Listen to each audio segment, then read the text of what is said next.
All right. Good morning, everyone. It is Tuesday, April 14th, 2020, and this is Mind the Moment, our coffee house in the cloud, a place to build community, feel connected, and get centered. My name is John Roberts. I'm from Harvard Pilgrim Health Care's Mindfulness program, and this is Greg Topakian, educator, actuary, mindfulness teacher par excellence. Good morning, Greg. Good morning, John. Nice to see you. It's nice to see you as well. So in a moment, I will hand it over to Greg to lead us in a 10-minute guided meditation. I'll share some thoughts, and then we'll dive into a bit of Q&A before wrapping up just before 9 a.m. So you will see at the bottom of your screen an option to open up a chat box. And at any point, you can type questions or comments, which we'll get to a little bit later. Now, keep in mind that only Greg and I will be able to see what you type. And if we aren't able to get to your question or comment, please know that we do read and appreciate all of them. And before we close, I will point you towards some other ways that you can get in touch with us as well. So let me hand it over to Greg now to get us started. Thank you, John. Well, I can't see you, but it is nice to be with you. And it is nice for us to have some time to practice together this morning. These are challenging times. Our lives are very different than they were just a month ago. A lot of uncertainty, a lot of feelings. We have questions that we're asking. How do we live our lives in this period, right? How do we take care of ourselves? How do we offer care to the people that matter to us? How do we be good and responsible citizens, ambassadors of goodwill in our communities? How do we live our lives? Now, there are many things that can help us with this, but we're all here today because we have this belief and hopefully experience that mindfulness can help us as well. And so over the next 20, 25 minutes, half an hour, if you have a moment you want to add into the chat box, as John mentioned, how mindfulness is helping you, that would be a boost to the two of us, and hopefully we'll have time to maybe read a couple of those as well. What I'd like to do, though, is just sort of refresh for ourselves what I feel, what we're trying to do here with this mindfulness. What is our path here to help mindfulness help us? What are the bases that we want to touch? What are the practices that we want to practice in order to cultivate skills that can help us through this period, help us live our lives? So I'm just going to say, I'm going to talk about very briefly 3 aspects of mindfulness, and then lightly guide a meditation which will touch those 3 aspects of mindfulness, just to get us on the same page of what is this path that we think that we're walking. So mindfulness, what do we mean by mindfulness? As you all know, mindfulness is awareness. So we're trying to train the mind to be more awake, to be more in touch with what's percolating in this mind and body. And we'll practice that a little more in a couple of minutes. So first aspect, being awake, being aware, knowing what's happening. Second aspect, there's an on-purposeness to this paying attention, a remembering, a directing of the mind back to the present moment, an intentionality, if you will, a choosing to move from the mind wandering, from the past and present, from the from the future and past, and bringing it back to the present. So that's the second aspect, an intentionality and on purposeness, a remembering, which the mind learns to remember the more we practice mindfulness to actually be awake. The third aspect that we're trying to cultivate, I'm going to call the appropriate heart-mind connection. What is the attitude in the heart and mind as we become more aware of whatever it is that's percolating in this mind and body? Is there a spirit of openness, non-judgmentalness, not self-criticizing, but a kind, curiosity about what it is that life is presenting to us in this moment. For many of us, how we react to what the mind presents us is with, oh, I don't like that, resistance and fighting, or I desperately want to hold on to that and grasping and clinging. And that's just who we are for some moments of the day. But where we're aiming is to be able to engage with awareness, with a spirit of, I'm going to use the words approaching and allowing, rather than grasping or fighting. So those three aspects we're going to try to touch on in this next 10-minute meditation.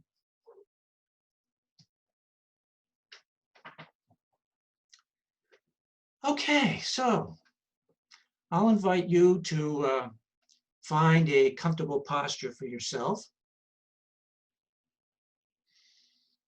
And the first thing we notice when we begin to engage in a formal practice of mindfulness is just to notice the body. So notice your posture, sitting in the chair or on a cushion or a couch or standing. And your back is relatively straight, not stiff, not rigid, but relatively straight. The crown of the head is flat, maybe tilted forward slightly. Shoulders are relaxed. If you're comfortable, the eyes are closed. If you're not comfortable with closing the eyes, then gazing downward just to minimize distractions. You're breathing, you feel your upper torso expanding and contracting on the breath. You feel your buttocks on the seat of the chair, your feet on the floor. It's a posture I like to call a posture of simple dignity. It's a posture that says, I'm awake right now, I'm paying attention. I'm tuned in to my body in this present moment.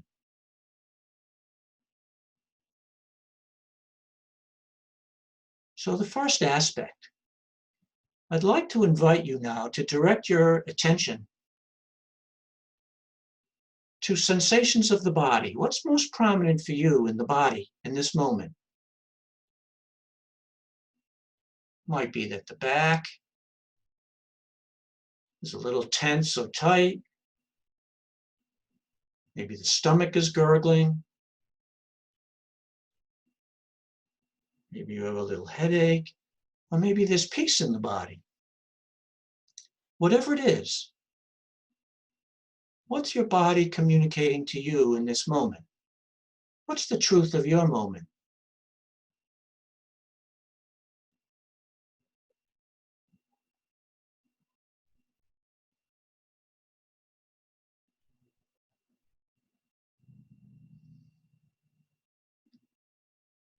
And now I'd like to invite you to turn to thoughts rambling through the mind.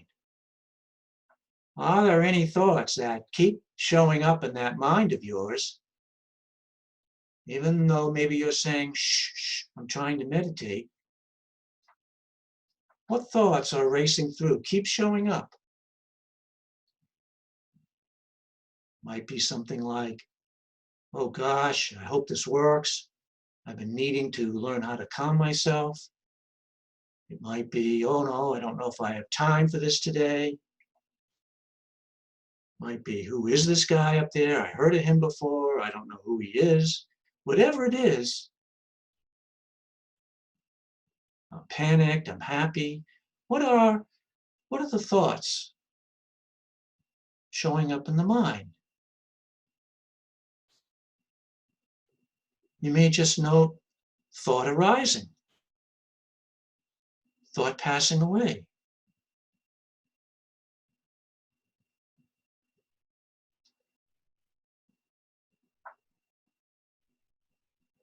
And what about your overall mood? What emotional state? It could be some peace and relaxation. It could be tension or fear, sadness or grief. Can we just note it? Notice what's the truth for us? How is it now?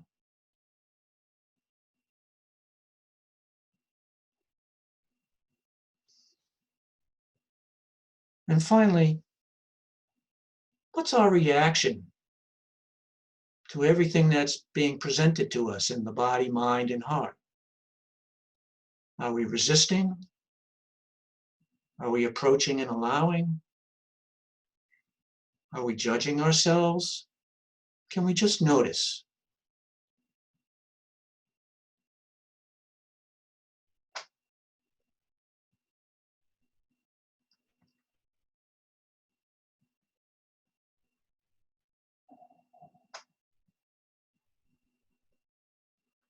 And now I'd like to invite you to pick one target, one anchor for you to focus your attention on. So we're attempting to direct our attention.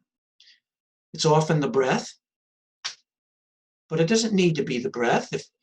If for whatever reason the breath isn't suitable for you, it could be the feeling of sensations of your feet on the floor, or the palms of your hands touching each other or resting in the lap. Could be sound. But pick a target, an anchor, and in this exercise we're trying to direct attention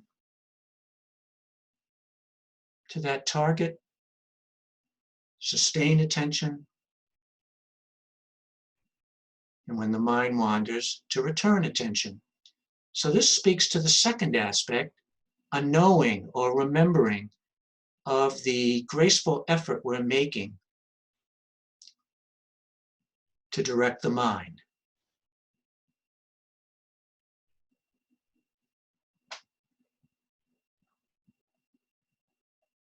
If it's breathing, you're noticing the physical sensations of breathing in the body. What does it actually feel like?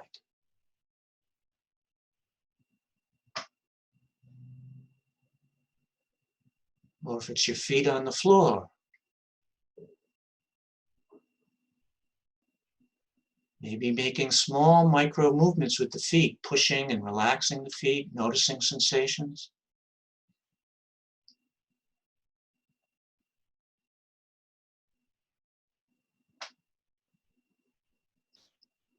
The mind wanders, we notice, we smile, we bring it back, we simply begin again.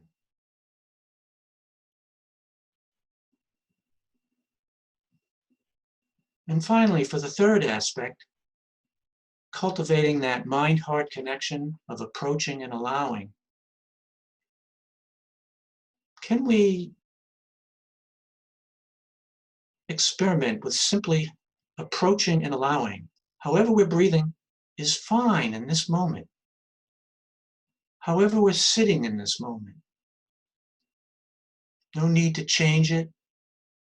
No need to fight it. Grasp after it. Just to be there, knowing. Turning attention to this present moment.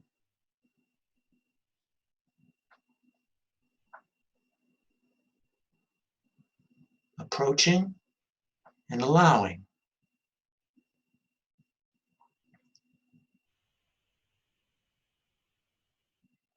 If there's peace and relaxation, we're grateful. We appreciate it. If there's a little tension or discomfort, can we simply notice it and with a gentleness, invite the body-mind to relax. Not to fight with it, but to offer relaxation.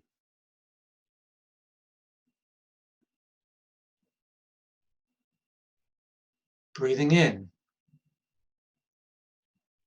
I offer calm and relaxation to this mind and body.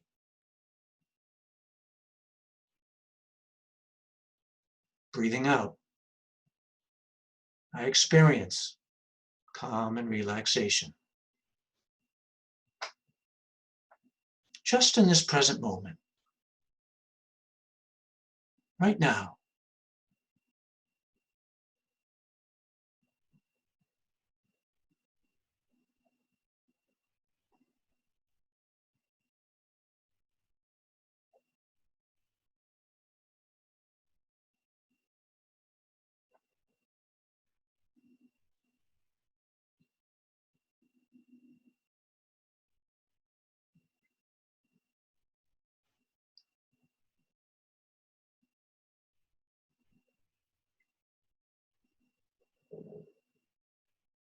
And if the mind wanders, we notice, we smile to ourselves, we offer comfort to ourselves, and we simply bring the mind back to our anchor.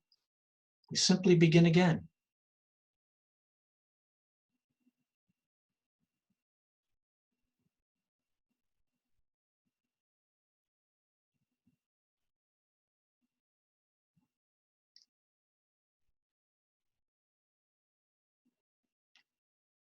And I'll count backwards from 3. And when I get to 1, I'll invite you to reopen your eyes and come back to the room with the aspiration of trying to maintain this momentum of mindfulness, still being awake as we engage in Q&A and discussion. 3, 2, 1.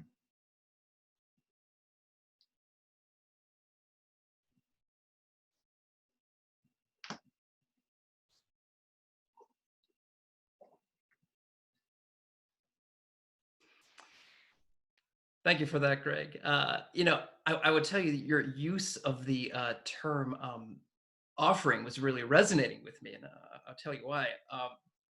So about once a week, usually on a Saturday, my partner and I will stick our heads up from the safety of our fortified bunker and try to spend some time outside, usually in as large a volume of nature as we can locate. And because we're fanatics about social distancing, we've made a game of trying to discover the least popular nature preserves and bodies of water in Massachusetts. So we were particularly pleased this past weekend when we happened upon a body of water so deserted that you could look down, look down the shore in one direction, and you could look down the shore in the other direction and not see a single soul. It was the sort of absence that just causes the mask to practically melt off of your face. And so at one point, I noticed my partner solemnly lobbing stones that had washed up on the shore back into the water. And after watching her do this for a bit, I remarked that if she was trying to skim the stones across the surface of the lake, she was going to need to fling them with a bit more panache. And she responded, "I'm not trying to skip the stones. I'm offering my worries to the water." And I thought this was a very beautiful thing to say for a number of reasons, but not least of all, being that this formulation, this act of offering one's worries to the water, struck me as somewhat analogous to what we seek to accomplish in meditation. And so here's what I mean by that. She was taking something that had material heft, a stone, something, in other words, that was able to engage her sense of her body, if only in a subtle way. And she was using that thing as a way to ground the voltage of her thoughts. Mm-hmm. Furthermore, she was inviting that enstoned mental energy to be carried to a place that she knew had more than enough room to receive it, namely the very lake upon the shores of which we were standing.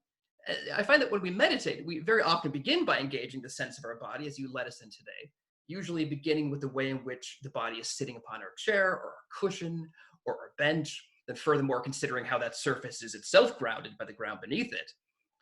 Next, by gathering our awareness around an anchor, often, but not always, a sense of the body as it breathes, we cultivate a concentrated stillness that enables us to survey our minds with an enhanced sense of spaciousness.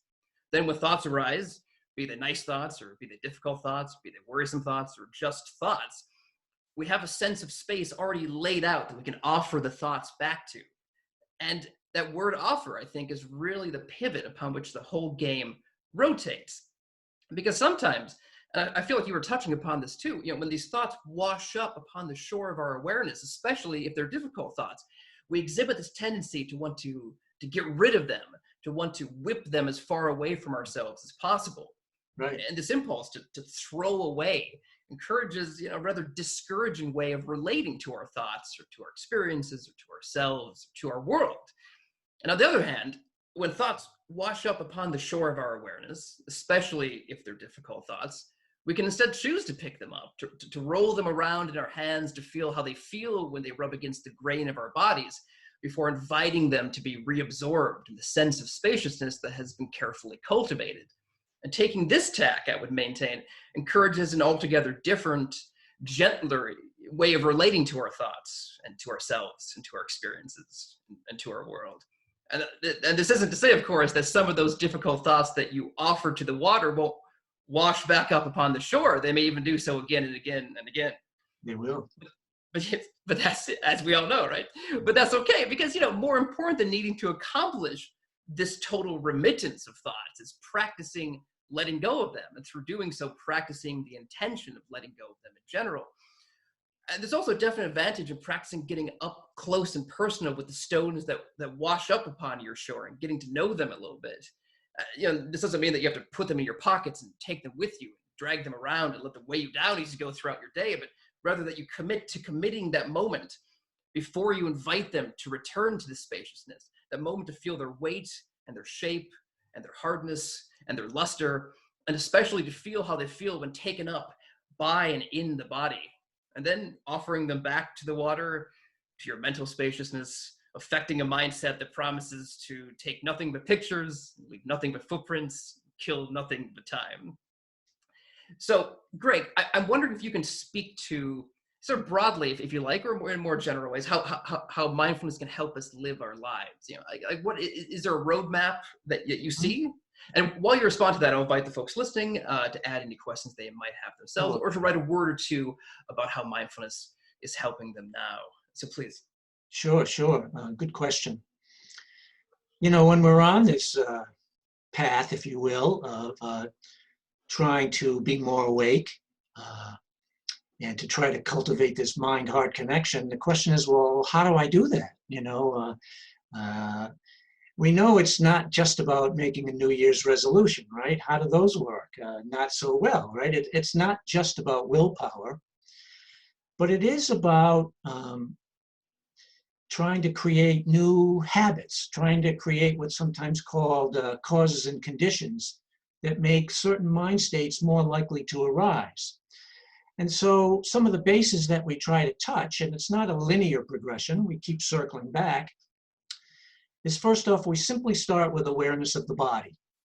What's often called the first foundation of mindfulness is mindfulness of breathing, mindfulness of the body, sensations of the body, mindfulness of postures, mindfulness of ordinary activities of daily life, right? Noticing when you're brushing the teeth. Very, very powerful meditation, right? You think you're too busy to meditate? I doubt if you're too busy to brush your teeth. Okay, so while you're brushing your teeth, can you just be there 100% for feeling the sensations in your teeth while you brush? Okay, so first base to touch is just practicing being awake in the present moment. Second base that we often want to touch is, and I spoke to it a second ago, cultivating that mind-heart connection.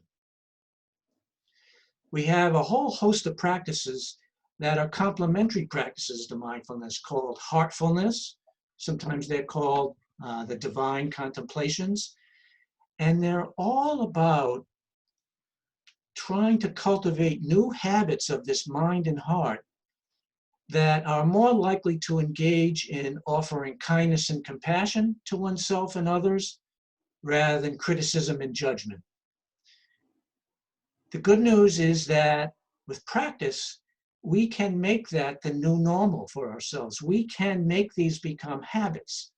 But like any habits, they take practice. And so there's a whole host of practices that we could engage in some time, which are oriented towards developing this mind-heart connection. Third base that we want to touch at some point, developing awareness, the mind-heart connection, is to really notice when the mind is settled. Now, this is a gift to us, a moment of peace, not a lot of cha-cha-cha, blah, blah, blah up here, but some quiet. And can we really take that in? It's a moment of a quiet joy, peace, contentment. It's a free one. Just to let that in and to perhaps reflect, what practices am I exercising that helps this to arise? And finally, with this more settled mind, the fourth base, and this is where the wisdom aspect comes up of mindfulness, is we begin to notice more carefully our own tendencies of the mind. Where does our mind tend to go? What are the types of experiences that trigger us, provoke us, and keep us stuck in distress? And what are the types of activities, words and actions that we can do that can free us? This is our experiment in life, and we want to be awake to notice the results when we try things. What serves us, what helps us to help ourselves and to help others? But we have to be awake to notice. That's wonderful. And, I love you talking about that moment of stillness that you can kind of settle into, because what I found is, even if that moment of stillness is only a few seconds, the positive feeling doesn't just last for those few seconds. It radiates outward. Right. I think right. And then others can feel it as well. That's right. Maybe others pick up on our calm just like they pick up on our tension. So that's a gift that we can offer by helping ourselves. We're really helping the people around us as well. Yeah, I feel like it can produce a much more positive echo chamber than we normally talk about when we talk about echo chambers. One where my stillness is sort of bouncing off of you and producing more stillness and then bouncing back off of me. But I wanted to read the comment that I noticed came in a moment ago. I thought this was nice. Mindfulness and continuing my meditation practice brings a bit of normalcy to my days. With all the unknowns in front of me, regular meditation brings a knowing, and I think that's a really nice way to put it. Sweet.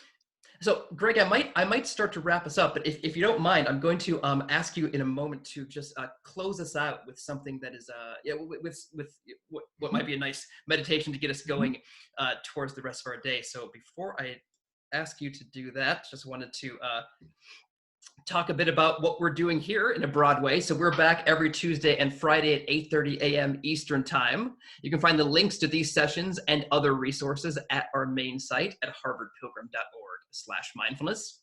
Meanwhile, please do drop us a line at askmtm@harvardpilgrim.org or leave a comment on our Facebook page. Our goal here is not only to practice together, but to learn from each other. So let us know what's on your mind as well. What's the state of your mind-heart connection this week? You can also leave a voicemail at my desk number, which is 617-509-7047. You can rewatch this session and older sessions on our YouTube page and find guided meditations on our SoundCloud page. So, Greg, without further ado, please, if you would lead us out, that'd be great. Yeah, I'd be happy to. Just a minute or two for folks, so don't worry, we won't keep you here forever. So I'll invite you to settle into the body in your posture, and perhaps the eyes are closed. And for us mere mortals, living in this world of uncertainty, living in this world with all sorts of feelings arising, may you be safe and protected. May I be safe and protected. May all beings be safe and protected. May you be healthy. May I be healthy. May all beings be healthy. May we all feel the love and support of the people who care for us. May we all extend love and support to ourselves.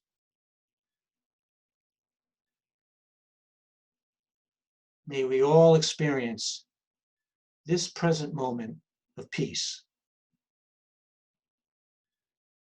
May you be well, may you be healthy. Thank you for this opportunity to practice together, and look forward to practicing with you again next Tuesday or Friday with another teacher. Thank you. Thank you, Greg. Thank you. Thank you for leading us today. All right, everyone. Have a great day. We'll see you again soon.